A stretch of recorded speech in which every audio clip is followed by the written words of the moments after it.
بزرگان محترم،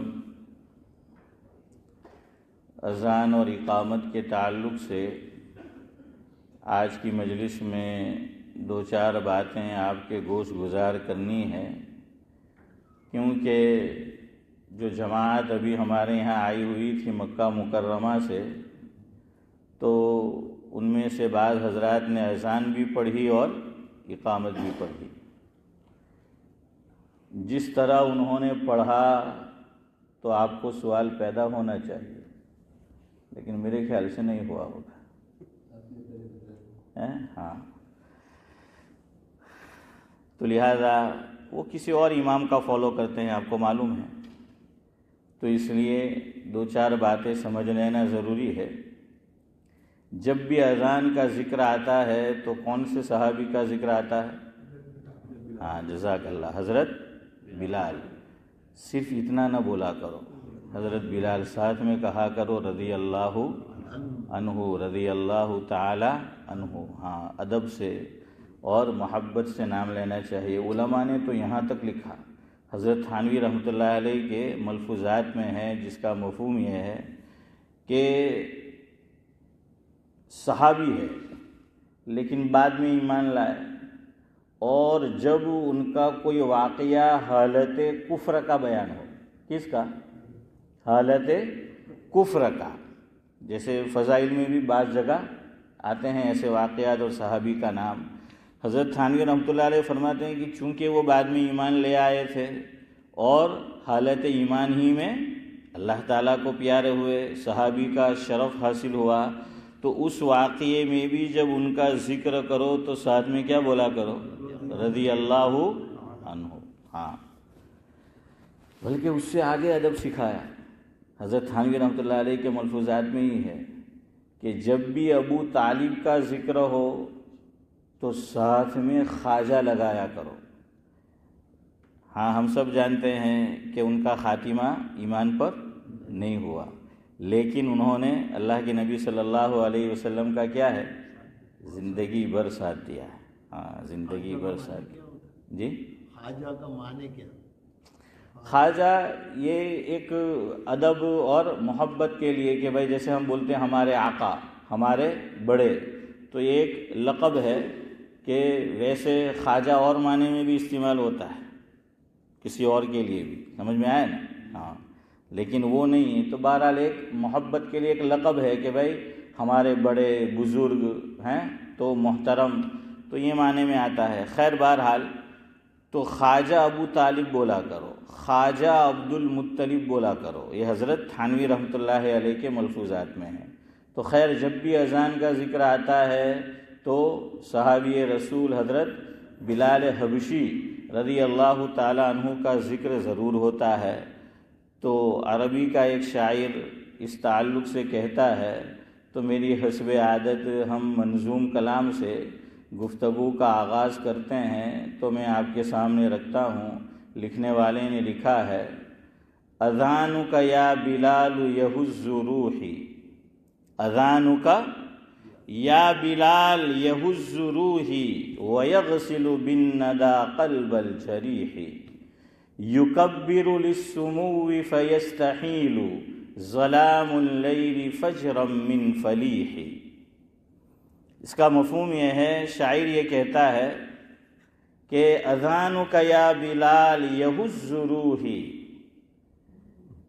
مفہوم یہ ہے کہ اے حضرت بلال رضی اللہ تعالی عنہ، آپ کی اذان جب ہم سنتے ہیں، یعنی صحابہ کرام گویا کہ ان کی طرف سے ترجمانی ہو رہی ہے کہ اذان بلال سن کر روح اس میں ایک وجد کی کیفیت طاری ہو جاتی ہے کہ بلال آپ کی اذان ہماری روحوں کو جھنجھوڑ دیتی ہے، اس میں ایک وجدانی کسی کیفیت جو ہے وہ پیدا ہو جاتی ہے۔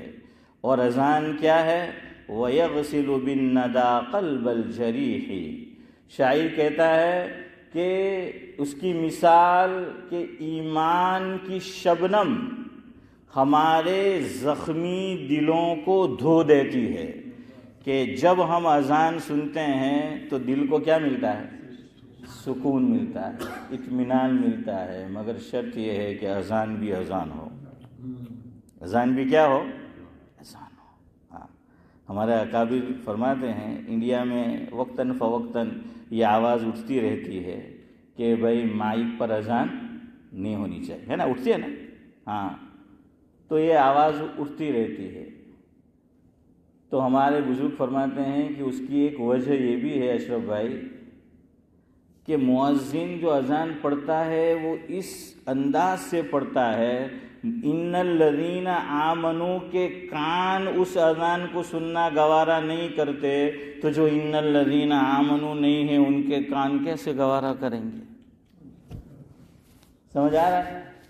تو مؤذن ایسے آدمی کو رکھو کہ اذان آدمی کیا ہے پڑھے تو سنتا رہے، ہاں، لیکن ہمارے یہاں خطیب الامت حضرت مولانا ابرار احمد صاحب دلیوی رحمۃ اللہ علیہ کا ملفوظ ہے، حضرت فرماتے تھے شبیر چچا کہ جو دنیا کے کسی کام کا نہ ہو، عام طور پر جو کسی کام کا نہ ہو اس کو مسجد کا مؤذن مقرر کیا جاتا ہے، جو کسی کام کا نہیں۔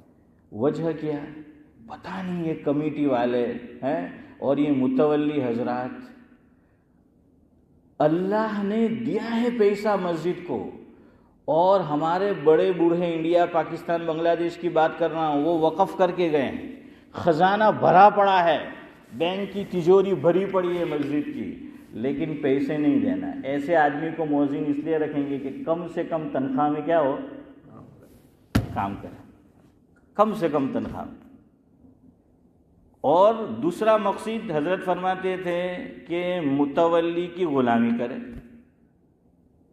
وہ جو کہے کرے، متولی لوگ یہ جائز نہیں ہے، لیکن پھر بھی مؤذن رکھا گیا مسجد کے کام کے لیے، لیکن متولی سعد اللہ صاحب اپنے گھر کا کام بھی اس سے لیتا ہے، لیتا ہے کہ نہیں؟ مولانا ایک بات بولتا، ایک زمانہ تھا لیتے تھے، اب کوئی نہیں کرتا۔ یہاں کی بات نہیں کر رہا، یہاں کی بات نہیں کر رہا ہوں میں، اب انڈیا میں جائے ابھی بھی دیکھے ہیں، ہاں، ہے کہ نہیں؟ ہاں، آپ لوگ سدھر گئے، ویسے بھی آپ سدھرے ہوئے لوگ، ویسے بھی آپ سدھرے ہوئے لوگ۔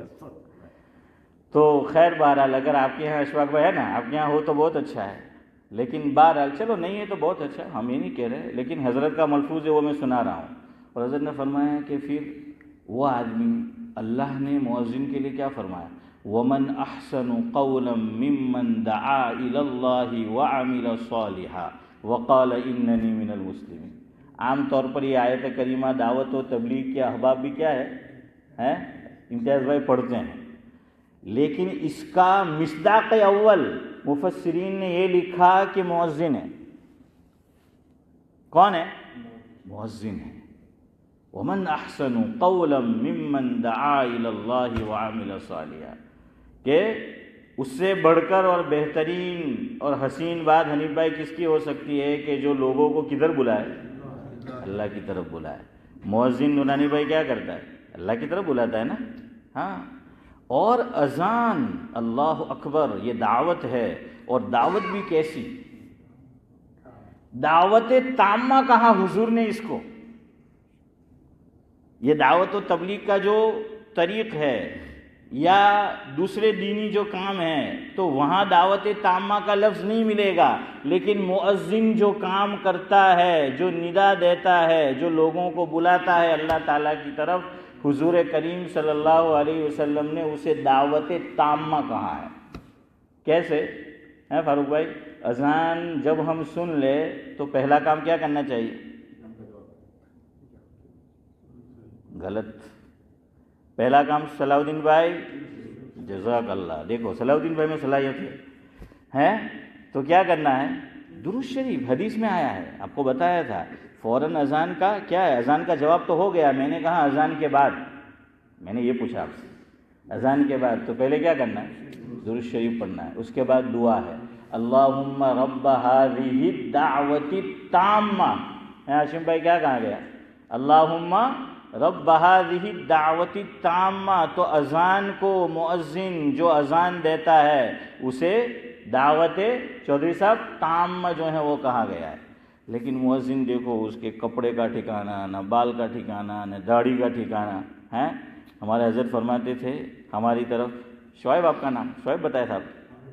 فاروق بھائی. ہاں ہے فاروق بھائی. ہاں اللہ ان کا صبر آسان فرمائے ہمارے فاروق بھائی. تو ان کو معلوم ہے ہماری طرف ایک روٹی بنتی ہے خاص کر موسم باراں میں، یا یہ کہ جب مینگو کا سیزن ہوتا ہے اس کو کانی روٹلی بولتے ہیں. کیا بولتے ہیں محمد علی صاحب؟ کانی روٹلی. تو کہاں کہ اس کے کپڑے دیکھو تو عام طور پہ مؤذن کیا کرتے ہیں؟ اگربتی ماسٹر ہوتے ہیں. ہاں حافظ صاحب. تو کہاں کہ اس کے کپڑے میں اتنے کہ گویا کہ کپڑے کیا ہے؟ کانی روٹلی. اور پھر پہلے ہوتا تھا، اب تو بند ہو گیا ہے. بیچارے کو اتنے پیسے نہیں دیے جاتے تھے، اتنی تنخواہ نہیں، تو کھانا گھر گھر وہ کیا کرتا تھا؟ مانگنے جاتا تھا. ہیں ہر گھر سے. وہ بڑا کیا ہوتا تھا؟ تگارو جی نے بولے آپ تگارو بولتے تھے، کیا بولتے خنچہ ہے. وہ خانچہ جو ہے وہ ہوتا تھا. تو ویسا تو حضرت مولانا امیر حسن صاحب رحمۃ اللہ علیہ ہردوئی سے تشریف لائے گجرات. ایک گاؤں میں گئے، مجھے نام معلوم ہے میں نہیں لے رہا، ہمارے حضرت نے فرمایا، مولانا ابرار احمد صاحب دلہی رحمۃ اللہ. تو حضرت نے مؤذن کو دیکھا تھا مسجد میں، پھر دیکھا اس گھر جا رہے اس گھر جا رہے اس گھر جا رہے. پوچھا کہ یہ کون ہے؟ مؤذن تو نہیں جس نے کہ ہاں. حضرت نے فرمایا مجھ سے دیکھا نہ گیا حسن کا رسوا ہونا. اس موقع پر فرمایا مجھ سے دیکھا نہ گیا حسن کا رسوا ہونا. ارے اللہ کے بندو، دو اچھا مؤذن مقرر کرو ہیں کہ دلوں کو آواز کیا ہے. اور صرف آواز کا مطلب نہیں ہے وہ گاڈ گفٹڈ ہے، لیکن یہ کہ صحیح تلفظ ہو. تو خیر میں یہ کہہ رہا تھا کہ حضرت بلال رضی اللہ تعالیٰ عنہ کے تعلق سے شاعر یہ کہتا ہے کہ جب ہم آپ کی اذان سنتے ہیں تو ہم غمگین ہوتے ہیں، دکھ میں ہوتے ہیں، تکلیف میں ہوتے ہیں. آپ کی اذان ہمارے غموں کو مٹا دیتی ہے. اذان کیا کرتی ہے؟ غموں کو مٹا دیتی ہے. یکبر للسمو فیستحیل. فرمایا کہ یہ اذان جو دی جاتی ہے، پڑھی جاتی ہے، اس کا مقصد یہ ہے اللہ تعالیٰ کی بڑائی کو کیا کرنا ہے؟ بھائی اکرم یہ بیان کرنا ہے. اللہ تعالیٰ کی بڑائی کو بیان کرنا ہے. فرمایا اذان سے کیا ہوتا ہے؟ فجر کی اذان کی طرف اشارہ ہے. شاعر کہتا ہے ظلام اللیل فجرا من فلیہ. اللہ تبارک و تعالیٰ کا نام ایسا مبارک ہے، ایسا پیارا ہے. اذان ایسی چیز ہے کہ جیسے ہی اذان ہوتی ہے رات کا اندھیرا چھٹتا ہے اور ایک کامیاب صبح یہ وجود میں آ جاتی ہے اور دن کو روشن کر دیتی ہے. تو فرمایا کہ صرف دن روشن نہیں ہوتا اگر اذان کو آدمی احترام سے سنے. دوسری بات یہ بھی ہے ہمارے یہاں اذان کا احترام بھی نہیں ہے، خاص کر ہماری مسجد میں. اذان ہو رہی ہے، بات چیت چالو ہے، اذان ہو رہی ہے، شور جو ہے چالو ہے. تو اذان کا احترام کرو. اذان خدا کی قسم اللہ کے گھر میں بیٹھا ہوں، میں نے اپنے بچپن میں لاجپور میں دیکھا. ہماری جو مسجد ہے میرے محلے کی مسجد عثمان، اب اس کا نام ہے نئی مسجد بولتے ہیں. ایک بزنس مین سورت سے آتا تھا کار. حافظ یوسف کو معلوم ہے وہ جو مسجد ہے اس کی گلی کے اندر آگے چلے تو کاندا والا کی دکان اب بھی ہے. تو فاروق بھائی کیا ہے وہ دکان ہوا کرتی. وہ جب آتا تھا اور ہم نے دیکھا اذان ہوتی تھی وہ اپنی گاڑی کو وہیں بریک لگا دیتا تھا. اور وہ حالانکہ وہ اس کا مکلف نہیں ہے، اور یہ مسئلہ اشفاق بھائی ہمارے لیے بھی نہیں ہے کہ بھائی آپ رک جائے، لیکن عظمت اور احترام کہ وہ آگے نہیں بڑھتا تھا، پوری اذان عظمت کے ساتھ احترام کے ساتھ سنتا تھا اور آگے جاتا تھا. اللہ کرے کہ ہمارے یہاں کیا ہے پیدا ہو جائے. ہاں تو خیر اذان کے تعلق سے چند باتیں کہنی ہے. سنو، ابھی جو انہوں نے اقامت پڑھی، پہلے اقامت پر آتے ہیں، جو جماعت آئی اور انہوں نے اقامت پڑھی تو اقامت اس طرح انہوں نے پڑھی حی علی الصلاۃ حی علی الفلاح. نہیں پڑھا نا؟ حی علی الصلاۃ حی علی الفلاح. دوسرا انہوں نے پڑھا قد قامت الصلاۃ قد قامت الصلاۃ. ایسا ہی تھا نا؟ ہے پیش پڑھا تھا نا؟ اور دونوں کو کیا کیا تھا؟ ایک ہی سانس میں انہوں نے پڑھا. اب سنو، فقہائے اربعہ ان کے مسالک کیا ہے، ان کی رائے کیا ہے کہ اذان کیسے پڑھی جائے گی، اقامت کیسے پڑھی جائے گی. ائمہ اربعہ ہم بولتے ہیں، تو کتنے بڑے امام ہیں حضرت مولانا؟ 4۔ حضرت امام ابو حنیفہ علیہ الرحمہ، جن کے ہم مقلد ہیں اور ان کے مسلک پر میں اور آپ سعد اللہ صاحب کو چھوڑ کر عمل کرتے ہیں، وہ شافعی المسلک ہے۔ تو علماء جب کوئی ایک امام کی رائے الگ ہو اور 3 امام کی رائے ایک ساتھ ہو، 3 ائمہ کی، تو اس کے لیے لفظ بولا جاتا ہے ائمہ ثلاثہ۔ کیا بول رہے ہیں؟ ائمہ ثلاثہ کی یہ رائے ہے کہ بقیہ 3 اماموں کی یہ رائے ہے۔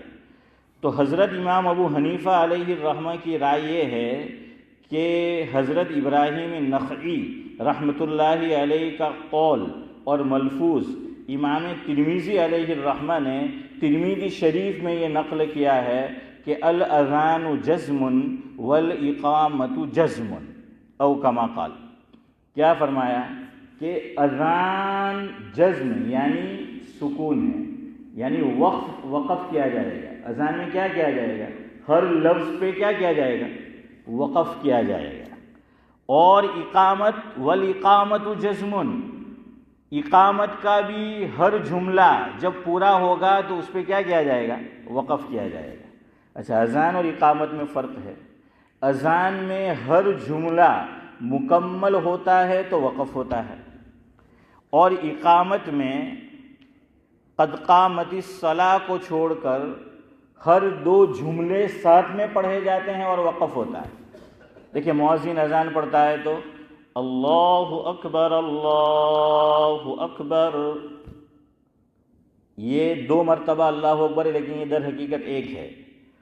تو یہاں کیا کرے گا مؤذن؟ وقف کرے گا نا، وقف کیا یہاں پر۔ اقامت میں یہی جملے ہیں لیکن کیسے کہے گا؟ ساتھ میں کہے گا نا، اللہ اکبر اللہ اکبر اللہ اکبر اللہ اکبر، یہ اس نے ساتھ میں کہا، یہ فرق ہو گیا۔ اب اقامت میں بھی سکون اخیر میں جزم، اور اذان میں بھی کیا ہے؟ جزم ہے۔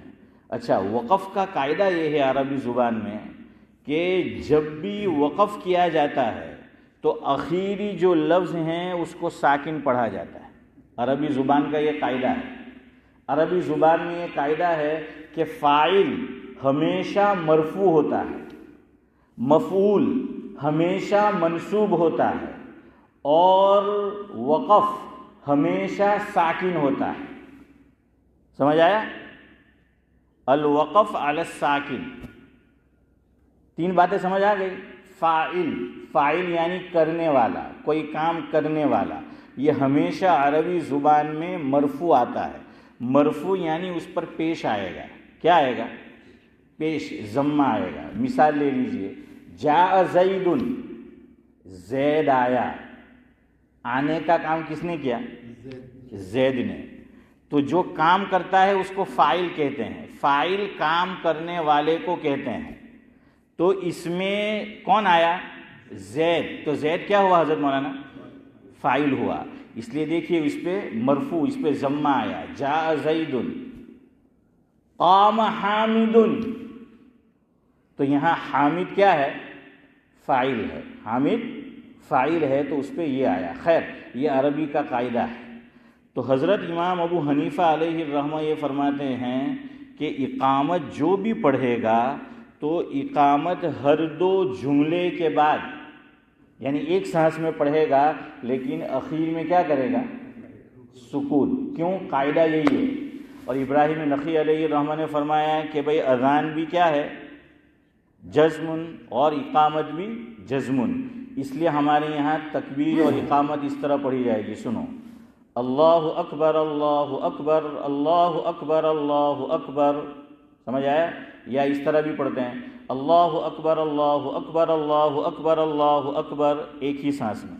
اچھا، اس میں ایک آپشن ہے، اللہ اکبر میں ایک آپشن ہے، اگر کوئی اقامت پڑھنے والا اس کو یوں پڑھنا چاہے تو بھی پڑھ سکتا ہے، اللہ اکبر اللہ اکبر اللہ اکبر اللہ اکبر۔ میں نے راہ پہ کیا پڑھا؟ نہیں، ہاں، جزاک اللہ اشرف بھائی، میں نے زبر پڑھا۔ تو ویسے عام طور پر ہم جو اقامت پڑھتے ہیں، اقامت پڑھنے والا وہ جزم پڑھتا ہے، یہ بھی درست ہے، اور اگر زبر پڑھے تو بھی، لیکن پیش نہیں پڑھ سکتے۔ حالانکہ کتاب میں آپ دیکھیں گے تو را پر پیش ہوگا، کیا ہوگا؟ نہیں اکبر کی بات کر رہا ہوں، را پر۔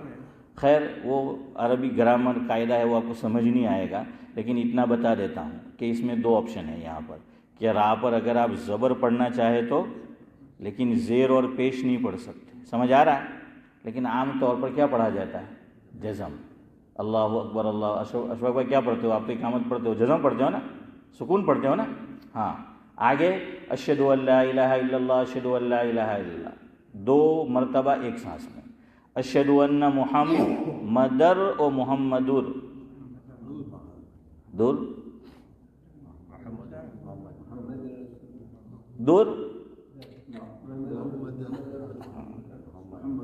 یا محمد، یہ غلطی کیوں ہوتی ہے پتہ ہے؟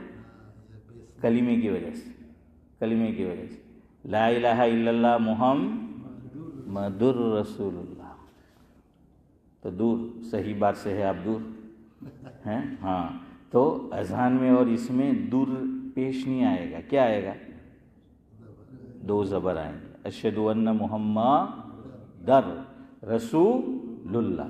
یہاں بھی لوگ غلطی کرتے ہیں، کچھ لوگ اس پہ لام پہ زبر پڑھتے ہیں، رسول اللہ، کیا پڑھتے ہیں؟ رسول اللہ۔ خیر آگے ہے حی علی الصلاۃ، حی علی الصلاۃ، 2 مرتبہ، لیکن ہاں ہم نے کیا کیا؟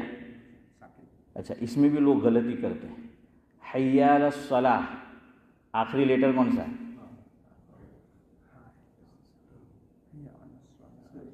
ارے بولو یار، کوئی راکٹ ہے، سائنس تو ہے نہیں ہے؟ ابے حی علیہ الصلاۃ نہیں پوچھنا ہوں، لیٹر پوچھنا ہوں، آخری لیٹر کون سا ہے؟ آپ نے صحیح جواب نہیں دیا، صحیح جواب ہے تا ہے۔ ہاں تو وہ بعد میں آئے گا نا، وہ قاعدہ بعد میں جڑے گا، قاعدہ بعد میں جڑے گا نا، تو آپ پہلے یہ بولو نا کہ تا ہے، کیا ہے؟ راؤنڈ تا جس کو بولتے ہیں، گول تا ہیں، حضرت مولانا کہہ رہے تائے تانیس۔ تو یہ تا جب وقف کرتے ہیں، ہم اسٹاپ کرتے ہیں، تو عربی کا قاعدہ یہ ہے، دیکھیں تا 2 طرح کی ہوتی ہے، ایک الف با نے تا ہیں، اپنے کہیں الف بے نے تے نے تچ ہیں، ہاں تو ایک جو ہے وہ تا، اور دوسری کیا ہے؟ گول تا، راؤنڈ تا جس کو بولتے ہیں۔ یہ الف با تا، یہ اسٹاپ بھی کریں گے تا ہی رہے گی، سمجھ آیا؟ یہ تا ہی رہے گی، لیکن راؤنڈ تا جب اس پہ سکون کیا جائے، وقف کیا جائے گا، تو کیا ہوگا؟ ہا سے بدل جائے گی۔ وہ کس سے بدل جائے گی؟ ہا سے۔ آپ قرآن شریف کھول کر دیکھنا ہے، پہلا پارہ، اس کا پہلا، دوسرا، تیسرا رکوع ختم ہوا اور چوتھا رکوع شروع ہوگا، اس کی پہلی آیت آپ دیکھنا، وَإِذْ قَالَ رَبُّكَ لِلْمَلَائِكَةِ إِنِّي جَاعِلٌ فِي الْأَرْضِ، کیا پڑھتے ہیں ہم؟ خلیفہ پڑھتے ہیں، تو حالانکہ یہاں پر کیا ہے؟ راؤنڈ تا ہے، ہاں راؤنڈ تا، تائے تانیس، لیکن چونکہ اس پہ وقف کیا تو وقف کرنے کی وجہ سے یہ کس سے بدل جائے گی؟ ہاں سے جو ہے وہ بدل جائے گی۔ اور وقف کا قانون یہ ہے عربی گرامر اور قاعدے میں کہ جب وقف کریں گے تو اس پہ کیا آ جائے گا؟ جزم آ جائے گا، سکون، تو اس کو جو ہے وہ ساکن پڑھا جائے گا، اس لیے اس کو پڑھنا ہے حی علی الصلاۃ، حی علی الصلاۃ۔ یہاں 2 غلطی کرتے ہیں پڑھنے والے، کچھ لوگ تو ہا کی آواز نکالتے ہی نہیں، آخری آواز آپ دیکھنا تو الف کی آواز آئے گی، حی علی الصلاۃ، حی علی الصلاۃ، میں نے بھی یہی پڑھا ابھی، کیا آواز آئی؟ الف کی آواز آئی نہیں، ہا کی آواز آئی نہیں۔ اور کچھ لوگوں کو مغالطہ ہوتا ہے، متشابہات لگتی ہے اگلے کلمے کی وجہ سے۔ اگلا کلمہ کیا ہے؟ حی علی الفلاح، آخری لیٹر کیا ہے؟ ہا ہے، جیسے تا 2 ہے، ایک چھوٹی ایک بڑی، اسی طرح ہا بھی کیا ہے فاروق بھائی؟ ہاشم بھائی کتنی ہے؟ ارے جواب دو یار، ہیں 2 ہے، ایک چھوٹی ہا اور ایک بڑی ہا۔ بڑی ہا کہاں سے نکلتی؟ گلے میں سے، ہاں اور ہم نے اتنی مار کھائی مدرسے میں پوچھے کم وقت نکلتی ہی نہیں ہے. ہاں بڑا مشکل ہے یہ بڑی ہا کا. اچھا یہ گلے سے تو نکلتی ہے, حروف ہلکی ہے, اس میں بھی بیچ میں سے نکالنے کی ہے فاروق بھائی, کہاں سے نکالنے کی؟ بیچ میں سے. ہاں ہا ہے, ہاں ہے نا حافظ صاحب؟ تو کیا ہے؟ تو یہ ہے حی علی الفلاح. یہ ہا عام طور سے نہیں نکلتی ہے عام آدمی کی. اچھا جن کو پتہ ہے امتیاز بھائی کہ آگے کیا ہے شبیر چچا بڑی ہا ہے, وہ حی علی الصلاح میں بھی یہ سمجھتے ہیں کہ کون سی ہا ہے؟ بڑی ہا ہے. اس لیے چودھری صاحب وہ کہتے ہیں حی علی الصلاح. اگر ہا نکالیں گے بھی عاصم کون سی نکالی؟ بڑی ہا جو ہے نکالی. حالانکہ یہاں کون سی نورانی بھائی ہا ہے؟ چھوٹی ہا ہے. تو سمجھ آئے گا. تو چھوٹی ہا ہے یہاں پر, ایک تو الف نہیں ہے لاسٹ میں, چھوٹی ہا ہے. اس کے بعد والا جو ہے وہ کیا ہے؟ بڑی ہا ہے, حی علی الفلاح. امام ابو حنیفہ رحمۃ اللہ علیہ کے یہاں یہ جو اقامت انہوں نے پڑھی ابھی مکہ مکرمہ سے جماعت آئی, میں اس لیے سمجھا رہا ہوں, اشفاق بھائی ایورودی ماشاء اللہ برابر پڑھتا ہوتا, امام ابو حنیفہ نے رائے میں دیکھ اشفاق بھائی جو چھوڑو یار مول صاحب نے آپ مکہ مکرمہ پکڑ چالوانا ہے, تو کہیں یہ شروع آپ لوگ نہ ہو جائے. تو اس لیے میں نے کہا کہ یار فوری طور پہ اس پہ لگام لگاؤ ہے, اور اس کو کیا ہے وہ بیان کرو. سمجھ آ گیا؟ تو کیا ہے؟ اچھا قد قامت الصلاح, اصل تو یہ جملہ ہے اقامت میں. سمجھ آ رہا ہے؟ جیسے ہم بولتے ہیں کہ نماز کے اندر اصل رکن کون سا ہے, یعنی مین, اصل کا معنی ہے مین. کون سا رکن ہے؟ سجدہ. نماز کی خوبصورتی ہے, نماز کی تزئین, نماز کا حسن, یہ کس میں ہے؟ سجدے میں ہے. ہاں سجدے میں ہے. وہ شاعر نے بھی یہی کہا, ملتا ہے کیا نماز میں سجدے میں سر کو جھکا کے دیکھ ہے. تو سجدہ جو ہے وہ اصل ہے. اللہ کے نبی صلی اللہ علیہ وسلم میری اور آپ کی اور امت کی اللہ کرے کہ اس میں ہمارا شمار ہو, جب سارے انبیاء پریشان ہوں گے. حدیث پاک کا مفہوم ہے اللہ کے نبی صلی اللہ علیہ وسلم کوئی سفارش نہیں کرے گا, نہ آدم علیہ السلام کریں گے, نہ حضرت نوح علیہ السلام کریں گے, نہ حضرت ابراہیم علیہ السلام کریں گے, نہ حضرت موسیٰ علیہ السلام کریں گے.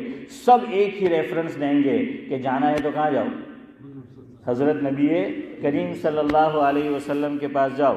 اس وقت حضرت کیا عمل کریں گے؟ حدیث میں کیا ہے؟ سجدہ کریں گے.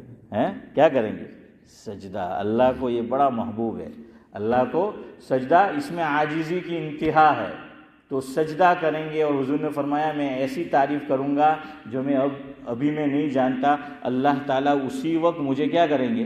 القاء کریں گے. آج میں نہیں جانتا کہ میں کیا تعریف کروں گا. خیر, تو اقامت میں اصل جملہ کیا ہے؟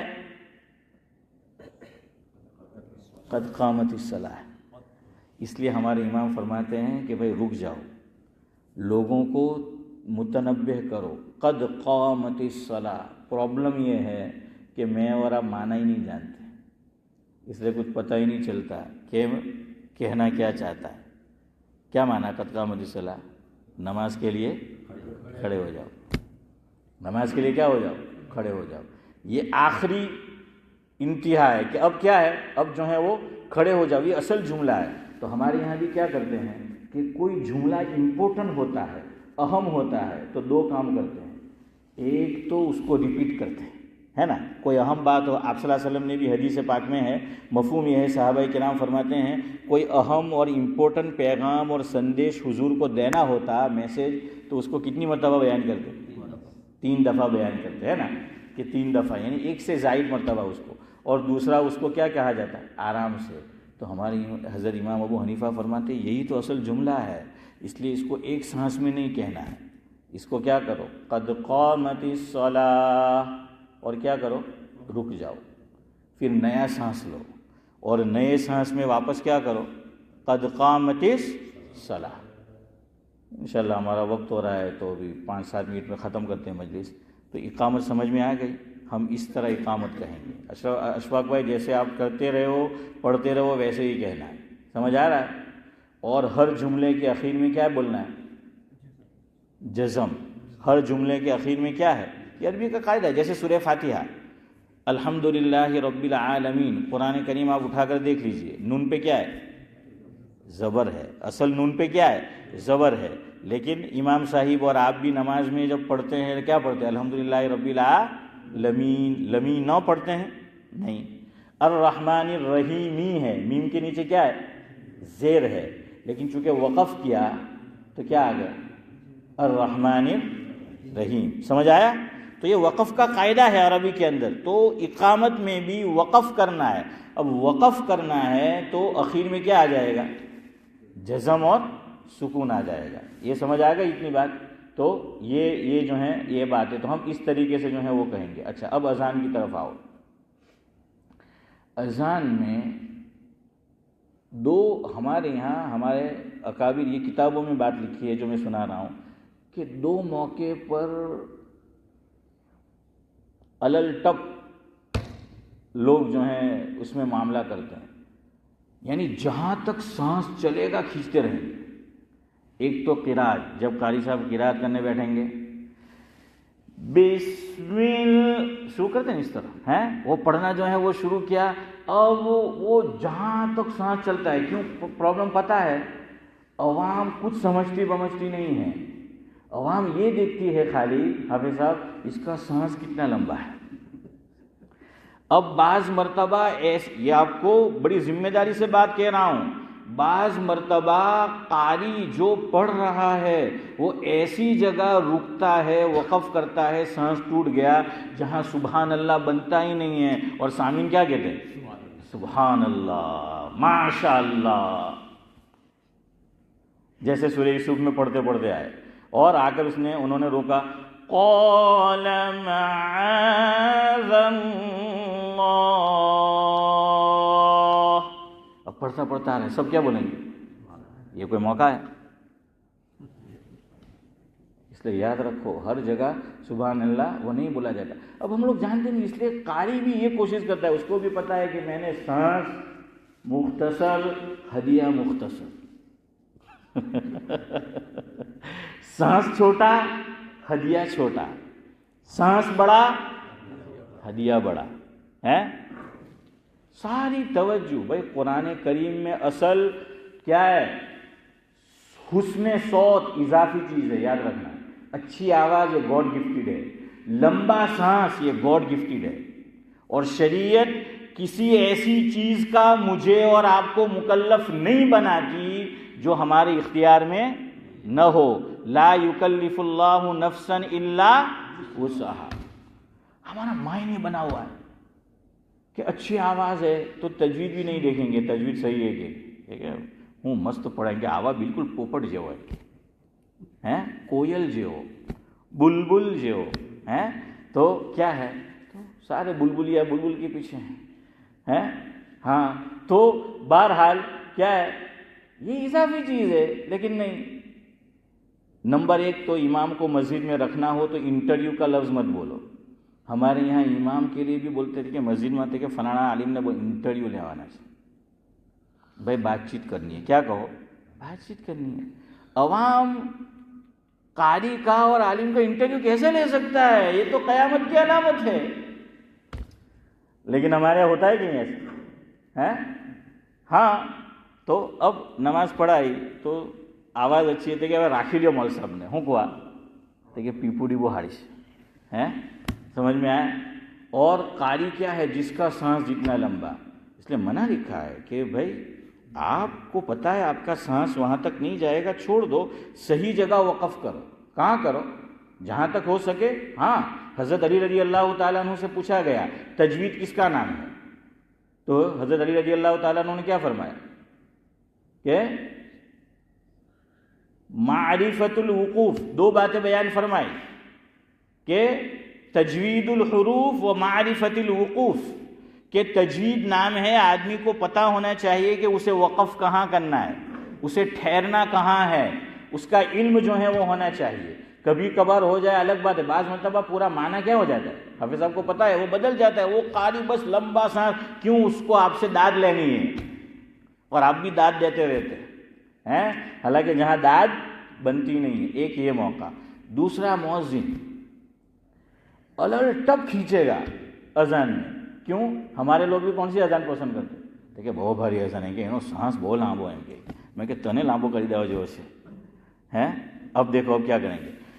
اذان سنو کیا کریں. حی علی الصلاۃ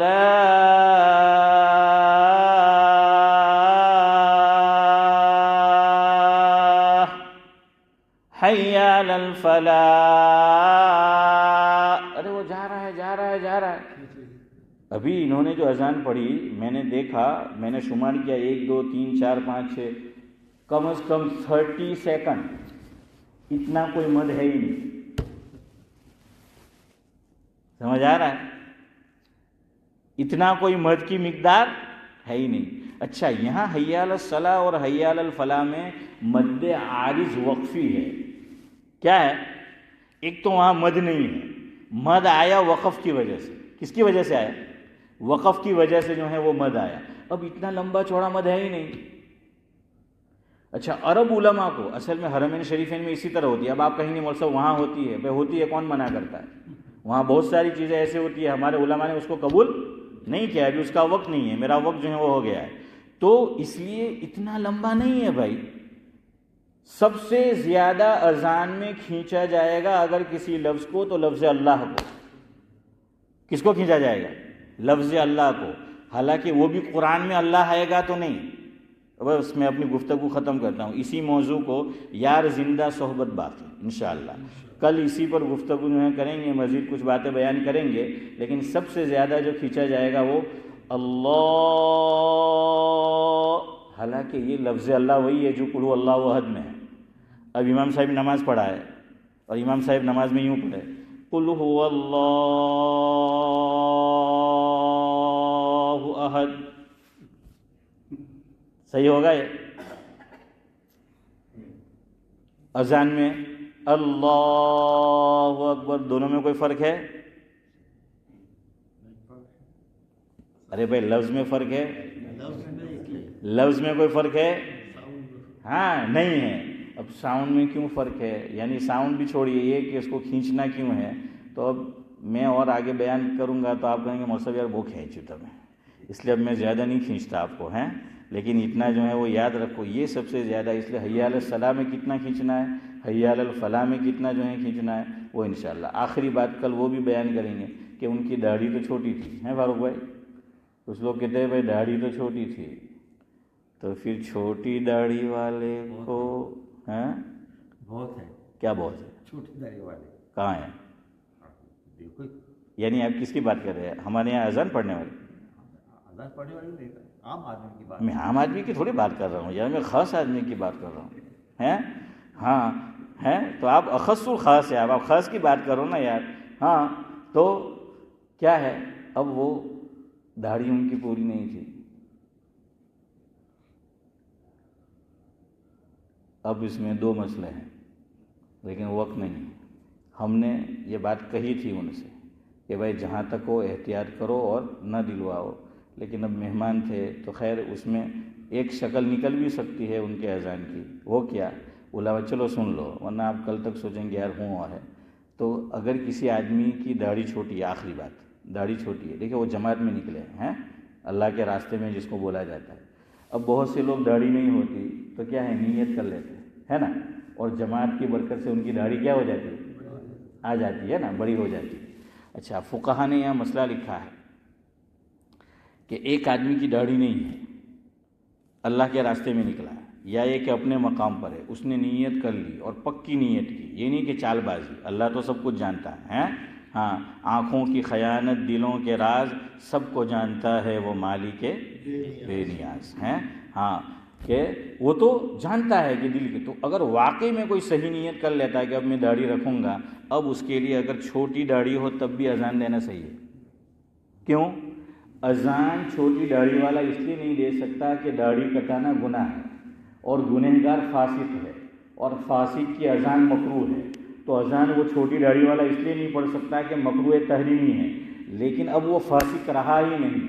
جیسے اس نے نیت کی کہ اب میں داڑھی نہیں کاٹوں گا سچی پکی, اب وہ فسق سے کیا ہو گیا, نکل گیا. اب اس کی اذان مکروہ نہیں ہوگی. تو وہ جو لڑکا تھا نوجوان تو حافظ قرآن بھی تھا, ہم یہی امید کرتے ہیں کہ اس نے بھی نیت کیا کی ہوگی, یہی کی ہوگی. لیکن پھر بھی عوام نیت تھوڑی دیکھا کرتی ہے, عوام تو وہی ٹھوبڑا دیکھا کرتی ہیں جو ہے وہ.